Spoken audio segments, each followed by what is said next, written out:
O monitoramento e a situação atual dos bairros vítimas de afundamento aqui em nossa capital e a preparação de Maceió para o período da quadra chuvosa. Esses e outros assuntos a gente discute no programa de hoje, que recebe Abelardo Nobre, ele que é coordenador-geral da Defesa Civil aqui em Maceió. É daqui a um minutinho. Não sai daí.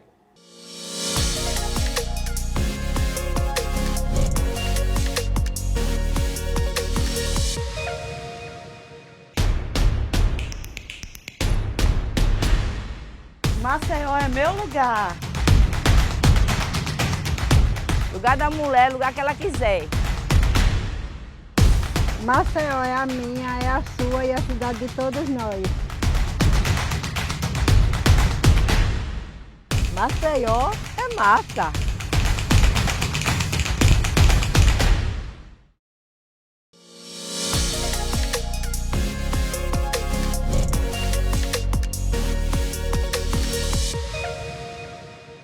Olá, meus amigos, um grande abraço. Está começando o programa Espaço Aberto desta semana, que antecipadamente agradece ao carinho da sua audiência. Sempre debatendo temas importantes, relevantes à sociedade de uma forma em geral. E o programa de hoje recebe aqui no estúdio Abelardo Nobre, que é coordenador-geral da Defesa Civil aqui em nossa capital. Abelardo, inicialmente, muito obrigado por aceitar o nosso convite. São muitos os assuntos, obviamente o tempo pode não ser suficiente, mas a gente vai tentar aproveitar esse tempo para trazer algumas informações importantes sobre a nossa cidade.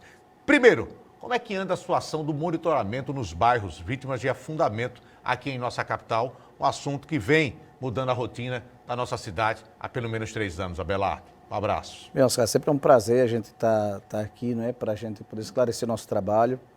Essa nossa missão é dada pelo prefeito JHC. O monitoramento que ocorre durante todos os dias na semana, durante 24 horas, cada vez mais se intensifica.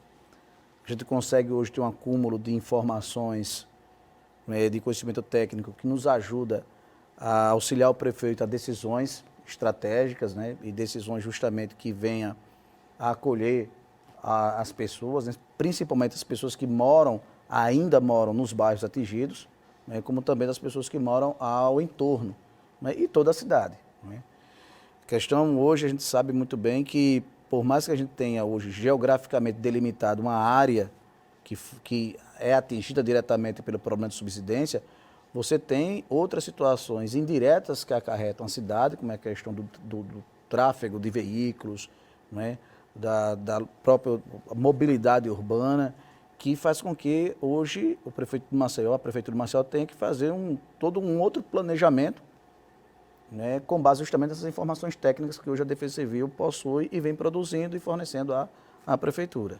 Quando a gente fala em monitoramento, a gente está falando de alta tecnologia, não é isso, Abelardo? Que tipo de equipamentos são utilizados para vocês perceberem possíveis alterações ou movimentações de solo? A gente tem cerca de 5 ou 6, vamos dizer, plataformas que a gente faz esse monitoramento, mas a gente sempre destaca 3 que são de maior ponta. O primeiro é a interferometria, que é um sistema que a gente utiliza 2 satélites em uma órbita geoestacionária. Então, esses 2 satélites nos fornecem a cada 7 dias e 11 dias informações sobre a movimentação do solo, tanto de forma vertical como de forma horizontal, e também numa escala milimétrica. Então, a gente consegue identificar qualquer movimentação do solo, nesse sentido, na escala de milímetros. Passou de 5 até 5 milímetros é algo assim, por exemplo, aceitável. Uma velocidade de 5 milímetros ao ano é aceitável porque a Terra ela não é um sólido. A Terra, no seu movimento de rotação, ela se deforma, e essa deformação, nesse espaço, nessa escala que nós chamamos aqui em Maceió, chegando até 5 milímetros ao ano, é aceitável. Passou de 5, chegando, por exemplo, a 6, 7, 8, 9, 10, então nós já temos outros instrumentos para aferir essa informação, que é, por exemplo, os de GPS, que são sistemas de GPS, vamos dizer, fixos, em locais também já estratégicos nos bairros, que também vai nos dar informação milimétrica de movimentação, tanto horizontal, nas principais 4 direções, norte, sul, leste, oeste, como também na vertical. Então, se de repente determinada área apresentar uma movimentação acima dos 6 milímetros, os de GPS também podem nos dar também essa informação. E aí, batendo essa informação, nós é claro que temos as equipes técnicas que vão até ao campo observar se há alguma patologia nessa área. Ou seja, o solo se movimentou e provocou alguma deformação, alguma fissura, não é? No solo, se provocou, por exemplo, alguma rachadura numa edificação, se existe ali uma casa e essa casa apresenta, naquele mesmo sentido do movimento que foi apresentado pelo satélite, pelo DGPS, se apresenta alguma patologia. Então, nós temos engenheiros, geólogos que fazem campo, e isso, é claro, periodicamente, né, essas visitas, essa observação. E outro instrumento também bastante interessante, para a população saber, é que nós temos também uma rede de sismógrafos.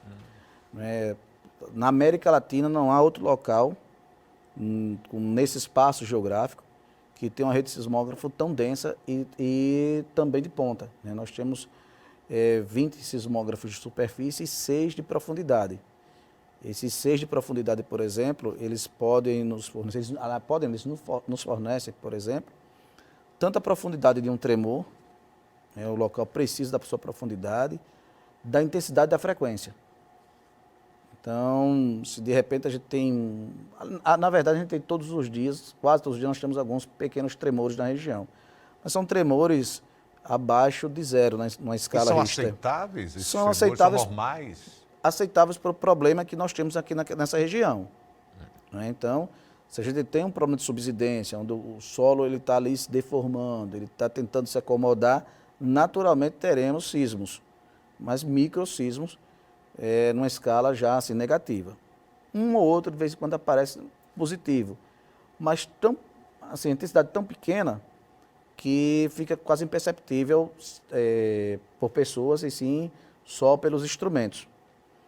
E o interessante desses equipamentos é que eles podem nos dar uma previsibilidade, até aproveitando aqui a oportunidade, Oscar, quando eu falo dessa previsibilidade, não é de ocorrer o tremor, como já se cogitou anteriormente. Hoje no mundo não há tecnologia para se prever tremor. O que a gente pode trabalhar hoje é prever o que aquele tremor ele pode vir a ocasionar. Então, de repente, a gente começa a identificar nos nossos monitores, né, porque essa rede é conectada justamente e manda em tempo real esses dados para os nossos monitores. Se a gente percebe que está havendo tremores cada vez mais chegando à superfície, cada vez mais aumentando a frequência e a intensidade, a gente pode aí ter dentro de uma fórmula matemática a hora e o local de que possamos ter um evento mais, vamos dizer assim, uma ruptura do solo, um possível sinkhole. E aí a gente agir com o nosso plano de contingência. Aliás, plano de contingência esse necessário, porque você tocou num ponto muito importante. Nós estamos falando de uma área que ainda, né, parte dela é habitada. Né? Boa parte da população já saiu, já foi relocada, mas ainda existe uma quantidade considerável. Por isso a necessidade de um plano de contingência, de evacuação, e tudo isso está pronto, né, Abelardo? Tudo isso está pronto e está sendo sempre atualizado. Né? No ano passado, outubro de 2021, fizemos um simulado com o Exército Brasileiro, né, com o Corpo de Bombeiros, Polícia Militar, atualizando todo esse plano de contingência, né, até porque, como você falou, a realidade de 2020, por exemplo, você tinha cerca de 40 mil habitantes na região. Hoje você não passa de 1.000, mas ainda temos habitantes e temos também os trabalhadores das empresas contratadas pela Braskem que trabalham ainda na região. E nem toda a região está fechada, né? A gente tem a circulação de veículos e isso. Então a gente faz esse monitoramento, atualiza o plano de contingência. E assim, como eu falei no início da nossa conversa aqui, é uma sala bem equipada. Eu tenho, sob minha coordenação, eu tenho geólogos, eu tenho geógrafos, eu tenho engenheiros civis, eu tenho meteorologista, eu tenho engenheiro da agrimensura, eu tenho pessoal da engenharia ambiental também. Então tem um corpo técnico que, a nível de Brasil, eu não encontrei em nenhuma defesa civil. Eu acho que, com relação à questão do corpo técnico hoje, a Defesa Civil de Maceió é a mais bem preparada do nosso país. Agora, fazendo uma pergunta bem pessoal, né? Para quem não sabe, eu faço uma apresentação rápida. O Abelardo é professor do Instituto Federal formado em geografia, né, membro de sociedades extremamente importantes, né, inclusive em nível nacional. Quando você escolheu essa formação, você esperava um dia passar por uma situação como essa? Porque a gente não está falando de um evento natural, imprevisível. A gente está falando de um evento provocado pela ação direta do homem e a transformação de uma cidade. Maceió é uma antes desse processo e outra depois desse processo e tende a mudar. Você, com essa formação que você escolheu para a sua vida, esperava passar por um momento como esse, Abelardo? É interessante, né? Como parece que a vida vai preparando você para esses desafios. Eu tinha, em 2020, acabado de terminar o meu mestrado na UFS, lá na Bahia. Eu fiz um mestrado em astronomia. Tinha feito um trabalho lá também justamente com interferometria, né? A gente tem uma disciplina lá que trabalha justamente o monitoramento de destroços espaciais. E é praticamente o mesmo princípio do que aqui se tem de mais tecnológico, que é justamente a interferometria, a utilização de 2 satélites da Agência Espacial Europeia para fazer esse estudo. E já formado em geografia, também tenho especialização em engenharia ambiental e urbana. E uma tarde, no início de janeiro, o prefeito ligou para mim, conversamos, né, por várias vezes nós conversamos, eu aceitei o desafio. Conversei com o professor Carlos Guedes, que é o reitor do Instituto Federal de Alagoas, ele me liberou. E como morador aqui de Maceió, né, uma cidade que eu amo, uma cidade que, enfim, eu vivo, eu me achei preparado e no dever de contribuir. E estou aqui nessa missão para fazer o melhor que eu tenho. E é um tipo de situação que você não tem como estabelecer prazos, não é, Abelardo? Não. É um processo, está havendo preenchimento já de algumas cavidades, de alguns poços, mas estamos falando aí de mais de 30 poços. Né? Você não tem como estabelecer prazos numa situação como não essa. existe. Eu acho que qualquer hoje ideia que se venha colocar, Oscar, e quem está aí nos assistindo, de dizer assim, aquela área deve acontecer isso, aquela área deve acontecer aquilo, é mera especulação. Porque em todas as outras situações que nós estudamos pelo mundo, a gente começou a pesquisar, né, esse tipo de problema de subsidência não é único aqui em Maceió. Ele acontece, já aconteceu em outras partes do mundo. Agora, com essas mesmas características e dentro da área urbana, é o único no planeta, é o maior no planeta em área urbana. Então, o que a gente encontrou assim, mais próximo foi em Tuzla, na antiga Iugoslávia, em que o processo passou durante 40 anos. 40 anos. Lá também foi área urbana, mas lá foi o seguinte, primeiro começou a exploração de sal e a população começou a migrar para a área. Oportunidade de emprego. Exatamente, foi diferente daqui. Aqui a empresa veio e começou a explorar com bebedouro já existindo, Mutan já existindo, farol já existindo. Lá foi assim. E ocorreu, né, de aparecer as cavidades, a superfície. O país também lá tratou dessa forma, retirando a população conforme a subsidencial ocorrendo. Também nós estudamos esse caso. Um outro também, um pouco próximo fisicamente, foi um na Rússia, só que lá o governo retirou toda a cidade e construiu uma nova para aqueles moradores. Né? Então, assim, foram as duas situações um pouco parecidas que a gente encontrou no mundo. Mas, assim, igual, com as mesmas características geológicas, pedológicas, climáticas, sociais, porque até antes, quando o prefeito conversou comigo, eu pensei muito na questão do desafio científico. E eu digo aqui a você, Oscar, esse eu falo com muita certeza para quem está nos assistindo, para você, esse a gente domina, esse a gente consegue realmente trabalhar. Eu tenho a Universidade Federal de Pernambuco, que é nossa consultora, tenho lá o professor Coutinho, que é um cara que trabalhou, para você ter ideia, em Los Angeles, lá monitorando os terremotos lá em Los Angeles. Nós temos a Universidade Federal do Rio Grande do Norte, que é um renome nacional em sismologia, mas hoje o que, assim, dói muito o seu coração e faz a gente ter aquela motivação de trabalhar, de lutar, são as questões sociais. Porque quando você imagina, você está dentro de casa e alguém bater a sua porta e chegar assim e dizer para você, daqui a 90 dias você tem que deixar a sua casa. Sua história, sua vida. E você está 40 anos ali na sua casa, cria os seus filhos, seus netos e tudo, você sair à força por algo que não foi provocado por você, isso dói.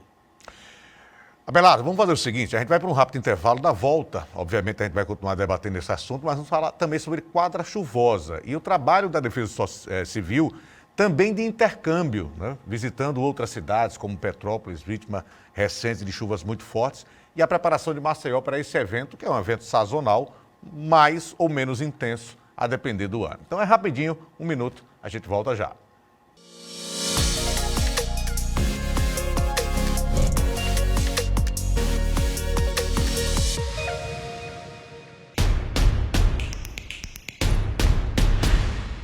Maceió é meu lugar. Lugar da mulher, lugar que ela quiser. Maceió é a minha, é a sua e a cidade de todos nós. Maceió é massa.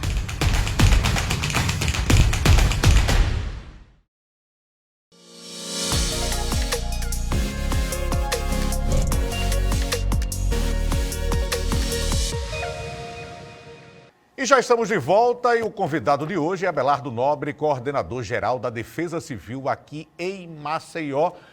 O ano está voando, já estamos em abril, gente, e já estamos na expectativa de mais uma quadra chuvosa chegando. Todo ano a gente fala sobre isso. Obviamente, né, que é sazonal, acontece todos os anos, de forma mais intensa ou menos intensa. Depende dos ninhos e ninhas da vida aí, Abelardo. Mas o que é que está sendo feito e qual é a expectativa para a quadra chuvosa desse ano? Que já começa agora em abril, é isso? Todos os prognósticos demonstram que as chuvas já devem começar agora pelo período de abril. Não é? E como nós estamos justamente num período de laninha, também tudo se apresenta que teremos um volume pluviométrico muito maior do que em anos anteriores. Pergunta rapidinho só de uma pessoa leiga. Existe o Laninha e o El Niño. E El Niño. Um é o aquecimento, o outro é o esfriamento, não é isso? Pronto.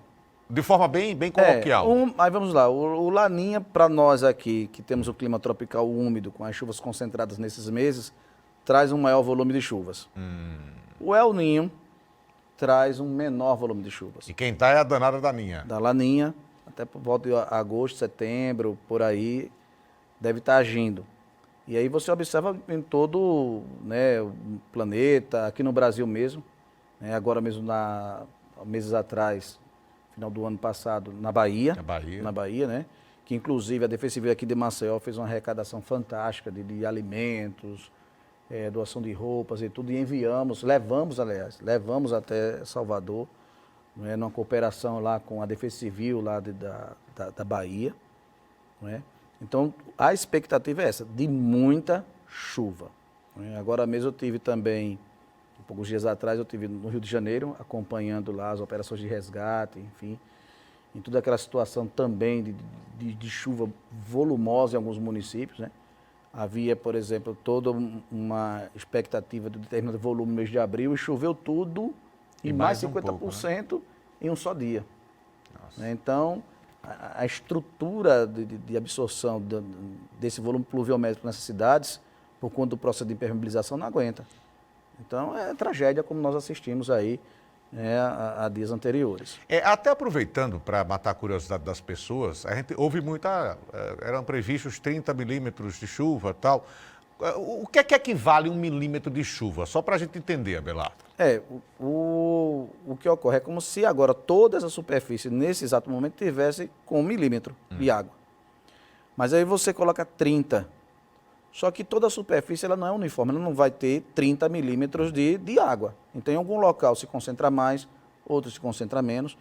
E esse processo de impermeabilização na cidade faz com que essa água ela não tenha realmente como se filtrar. Ela começa a escorrer pela superfície e aí a água, com a questão da gravidade, com volume, se transforma realmente em uma força assim, natural. Impressionante. E aqui em Maceió, Oscar, quando você aqui na cidade de Maceió, você tem um relevo acidentado. Você tem o litoral, onde você tem ali Pajuçara, Ponta Verde, depois você tem a área dos tabuleiros costeiros, que aí você pega Farol, Jacintinho, enfim. Uma estrutura sedimentar. onde aí você tinha aqui toda a Mata Atlântica com várias nascentes, os rios corriam justamente em direção ao mar. E esses rios escavavam canais nessa rocha sedimentar, que hoje são popularmente chamados de grotas. Né? Houve um processo de desmatamento, né? As pessoas começaram a migrar para essas grotas, né? Isso é uma questão de séculos, né? O êxodo rural provocando essa migração. As pessoas começaram a ocupar essas áreas de grota. Essas áreas de grota têm essa estrutura geológica sedimentar, que ela é frágil na presença de água, e ainda nós temos um clima tropical úmido em que concentra, em média, durante o ano, 1.800 milímetros, mas em 4 meses, 1.000 milímetros. Nossa. Ou seja, nesses 4 milímetros é natural chover mais da metade do que é para chover em todo o ano. Só que o que é que se observa de 30 anos para cá? Que cada vez mais essa chuva ela vai se concentrando em pequenos períodos. Como nós vimos no ano passado, em que o mês de abril é um mês que, em uma média, né, durante os 30 anos, deve chover 230 milímetros. Em um dia só, choveu 200. Então é muita água para um dia só. O solo não consegue absorver. Essa água vai correr superficialmente e justamente vai procurar o quê? Esses canais que lá atrás, há 100 anos, 200 anos, eram canais naturais de rios que se dirigiam até o oceano. E hoje são ocupados densamente por essa população que emigrou no processo de êxodo rural, de exclusão social. Então a gente tem uma preocupação enorme, a gente sabe que a carência realmente de políticas públicas que também não são efetivadas em 1 ano, 2 anos, é algo que você tem que se trabalhar com o passar do tempo.